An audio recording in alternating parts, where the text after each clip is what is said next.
गोदियाल साहब, आपको नियुक्त किया गया है। चुनाव बहुत ज्यादा दूर नहीं है।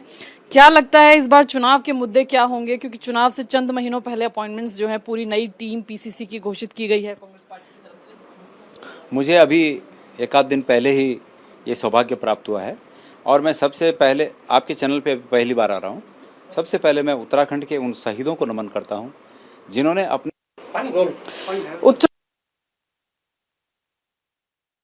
उत्तराखंड के कांग्रेस पार्टी के अध्यक्ष गणेश गोदियाल साहब हमारे साथ हैं। नया अपॉइंटमेंट हुआ है उनका उत्तराखंड में बतौर अध्यक्ष। उनसे बात करेंगे क्योंकि चुनाव बहुत ज्यादा दूर नहीं है उत्तराखंड में। अभी कांग्रेस पार्टी वहां पर विपक्ष में है। गोदियाल साहब, आपको नियुक्त किया गया है। चुनाव बहुत ज्यादा दूर नहीं है। क्या लगता है इस बार चुनाव के मुद्दे क्या होंगे? क्योंकि चुनाव से चंद महीनों पहले अपॉइंटमेंट्स जो है पूरी नई टीम पीसीसी की घोषित की गई है कांग्रेस पार्टी की तरफ से। मुझे अभी एक आध दिन पहले ही ये सौभाग्य प्राप्त हुआ है और मैं सबसे पहले आपके चैनल पे पहली बार आ रहा हूँ। सबसे पहले मैं उत्तराखंड के उन शहीदों को नमन करता हूँ जिन्होंने अपने प्राणों की आहुति देकर उत्तराखंड के उज्जवल भविष्य के लिए एक उत्तराखंड राज्य के निर्माण का संकल्प लिया और अंतोगत्वा अपने प्राणों की आहुति दी। मैं उन्हें नमन करता हूँ। मैं प्रणाम करना चाहता हूँ उन तमाम आंदोलनकारियों को जिन्होंने अपनी खून पसीना बहाकर कोदा झंगोरा खाएंगे उत्तराखंड बनाएंगे ऐसे नारों को जन्म दिया और जज्बात पैदा किए उत्तराखंड के जन जन में, बच्चे से लेकर बूढ़े तक। उस जज्बात के सैलाब में पूरी तरह अपने को सबने झोंका। उस पूरे जनमानस को मैं प्रणाम करता हूँ। आपने कहा कि बीजेपी का मुकाबला कैसे करेंगे। बीजेपी अपने बनाए हुए जाल में फंसते जा रही है। भारतीय जनता पार्टी ने उत्तराखंड में आकर केंद्र की सरकार में रहते हुए ये बात कही कि उत्तराखंड के नागरिकों, आप डबल इंजन की सरकार बनाइए और हम आपका उज्जवल भविष्य बनाएंगे। लेकिन इस उज्जवल भविष्य के कहने के विपरीत आज प्रदेश में जो हालात हैं, त्राहिमाम मचा हुआ है। आप महंगाई देखें, आप बेरोजगारी का स्तर देखें, आप स्वास्थ्य की सेवाएं देखें, आप शिक्षा का हाल देखें, त्राहिमाम मचा हुआ है। और ये त्राहिमाम सरकार जनित त्राहिमाम है। ये सरकार जनित आपदाएं हैं। तो प्राकृतिक आपदाओं से जूझने की एक सीमा होती है, लेकिन जो त्रासदियाँ, जो इस प्रकार के सर्कमस्टेंसेस सरकारों द्वारा क्रिएट किए जाते हैं, वो माफ़ करने योग्य नहीं होते। तो मैं जिन मुद्दों की बात कर रहा हूँ, बेरोजगारी, महंगाई, स्कूलों की हालत, स्वास्थ्य सेवाओं की हालत, सड़कों की हालत, युवाओं के भविष्य को चौपट करके रख दिया है। इन सब चीज़ों के होते हुए जनता इस सरकार को माफ़ नहीं करेगी। हमें विश्वास दिलाना है जनता को कि हम आपकी भावनाओं पर खरा उतरेंगे। और चूंकि हमें पहले परखा गया है, हमने पहले करके दिखाया है, हम उससे भी बेहतर करेंगे, ये विश्वास हमें दिलाना है। और मैं उम्मीद करता हूं कि हम जनता को, उत्तराखंड की महान जनता को ये विश्वास दिला पाएंगे और जनता हमें वापस सत्ता में लाएगी। तो और एक बात और कहना चाहता हूँ, ये बड़ा मुझे कभी कभी ये बात अचरज लगती है कि हर राजनीतिक दल ये कहता है कि हम सत्ता में आएंगे, लेकिन राजनीतिक दलों का सत्ता में आने का जो जुमला है, बात है, वाक्य है, उसके पीछे मनसा क्या होती है वो देखने की आवश्यकता है। मनसा ये होनी चाहिए कि हम सत्ता में अगर आएंगे तो आपके भले के लिए आएंगे। हम सत्ता में इसलिए नहीं आएंगे कि हमें अगर 2-4 विधायक कम पड़े तो हम 25-25, 30-30 करोड़ में दूसरे पक्ष के विधायकों को खरीदेंगे। मैं पूछना चाहता हूं उन राजनीतिक दलों से, उन सरकारों से कि विधायकों को खरीदने के लिए जो पैसा वो उपयोग में लाते हैं वो कहां से आता है। एक तरफ बेरोजगारी से आम युवा त्रस्त है और आपके पास अरबों खरबों रुपए विधायकों को खरीदने के लिए पड़ा हुआ है। तो इन प्रश्नों का जवाब इनको देना होगा और लोकतंत्र की अदालत में आकर देना होगा। ये बताइए, लोकतंत्र की अदालत की आप बात करें तो क्या इस बार के जो चुनाव होंगे उसमें कांग्रेस पार्टी किसी चेहरे के साथ जाएगी? क्योंकि इस तरह का पीछे जिक्र चला कि हरीश रावत कांग्रेस पार्टी के चेहरा हो सकते हैं आने वाले विधानसभा चुनावों में। क्या एक चेहरे के साथ कांग्रेस पार्टी जाएगी? क्योंकि कई बार इसका नुकसान भी होता है कांग्रेस पार्टी को। आप कलेक्टिव लीडरशिप की बात करते हैं, लेकिन चेहरा ना होने की वजह से, जैसे आसाम में कोई चेहरा नहीं था कांग्रेस पार्टी के पास, तो वो एक बड़े नुकसान की वजह बनी। आपको लगता है चेहरे के साथ जाएगी इस बार? नहीं जाएगी तो उसका नुकसान होगा? ऐसा है कि हर राज्य की स्थिति अलग होती है। जहाँ तक उत्तराखंड की बात है, उत्तराखंड में बहुत से लोगों की ऐसी डिमांड है कि हम इस तरह के चेहरे के साथ जाएं। बहुत से लोगों की डिमांड है कि कलेक्टिव रिस्पॉन्सिबिलिटी हो और कलेक्टिव लीडरशिप में हम चुनाव में जाएं। लेकिन आप ये समझिए ना कि भाई कैंपेनिंग कमेटी का चेयरमैन हरीश रावत जी को बनाया गया है। वो एक चेहरा है, मतलब आम जनमानस में घुला मिला जाना पहचाना चेहरा है। नेता प्रतिपक्ष के रूप में हमारे बहुत ही अनुभवी और 5 बार के विधायक रहे प्रीतम सिंह जी हैं, जाना माना चेहरा है।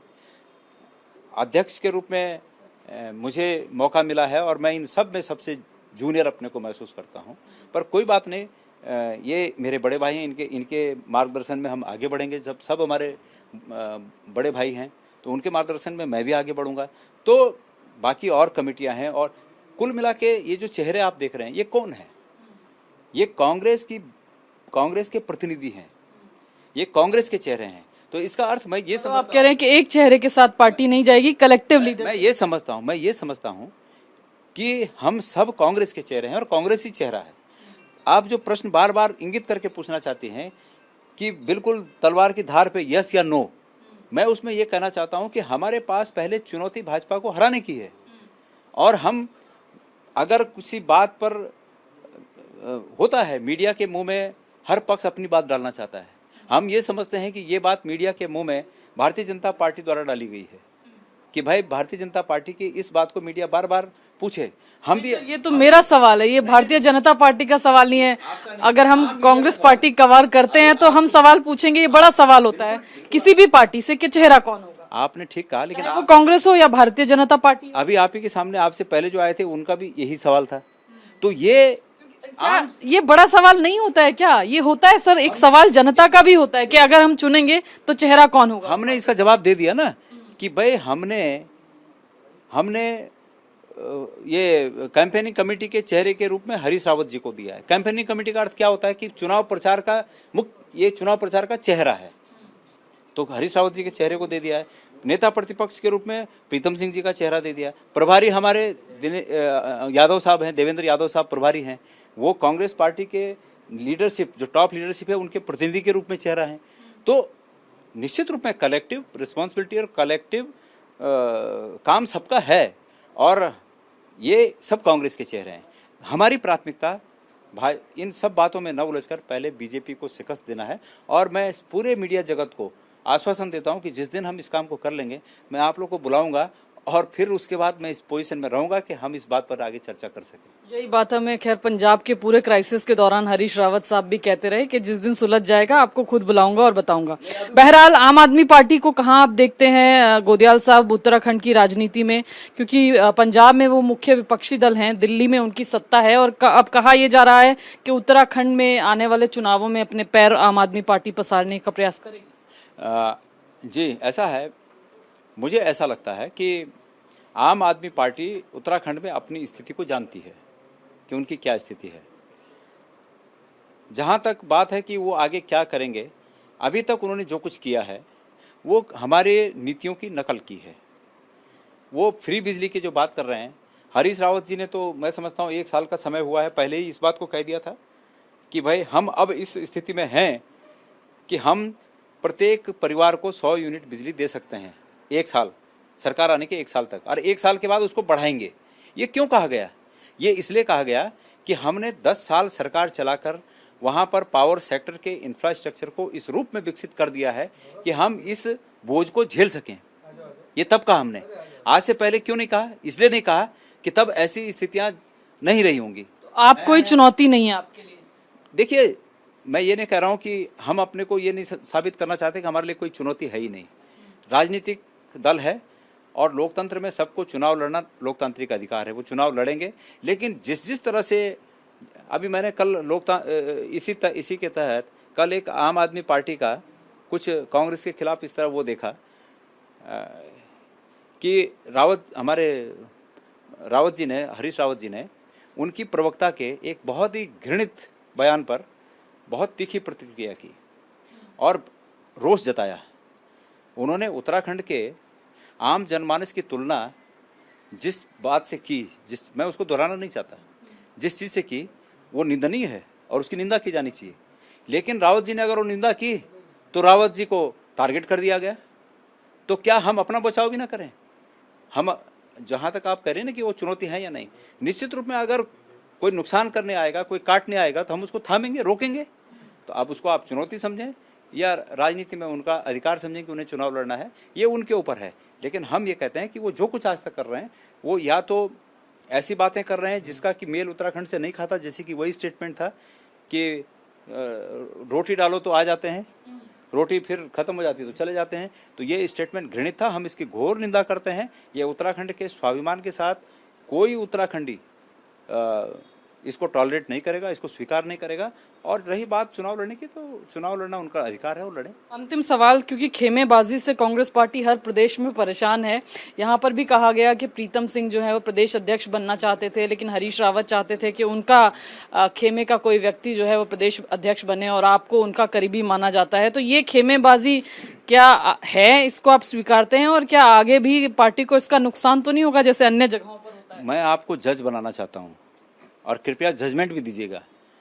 मैं 20 साल पहले का इतिहास आपको बताना चाहता हूँ एज मतलब जिसको अपना केस लड़ना होता है, तो मैं अपना केस लड़ रहा हूँ आपकी अदालत में। और मामला ये है कि 20 साल पहले मुझे राजनीति में सतपाल महाराज जी लाए, उन्होंने टिकट दिया मुझे। लेकिन आज ये सच्चाई है कि वो बीजेपी में चले गए। जब वो बीजेपी में गए तो उन्होंने प्रयास किया कि मेरे साथ चलो भाई, लेकिन हम नहीं गए। उसके बाद हमने हरक सिंह जी की तरफ देखा कि हरक सिंह जी हमारे नेता हैं, हमारे गढ़वाल क्षेत्र से ही नहीं पूरे उत्तराखंड से बहुत वरिष्ठ नेता थे तब जब कांग्रेस में थे। आज वही जाने कि बीजेपी में उनकी स्थिति क्या है हम नहीं कह सकते। लेकिन वो कांग्रेस में जब थे वो पूरे प्रदेश के नेता थे, तो प्रदेश के नेता थे तो हमने उनकी तरफ देखा नेतृत्व के लिए। वो भी बीजेपी में चले गए और हम नहीं गए। अब बचे खुचे हमारे हिसाब से हरीश रावत जी जो कि कांग्रेस में मुझे लगा कि पूरे प्रदेश के नेता हैं, तो हम उनके साथ हैं, प्रीतम सिंह जी के साथ हैं, सभी के साथ हैं। अब आप बताइए कि मैं हरीश रावत जी का आदमी हो गया? जिस आदमी ने सरकार को बचाने के लिए समय से पहले विधानसभा के पटल पर आकर ये कहा हो कि ऐसे प्रयास मेरे साथ हुआ है और हो सकता है अन्य विधायकों के साथ भी ऐसा हुआ हो, वो किसी एक व्यक्ति का आदमी हो गया?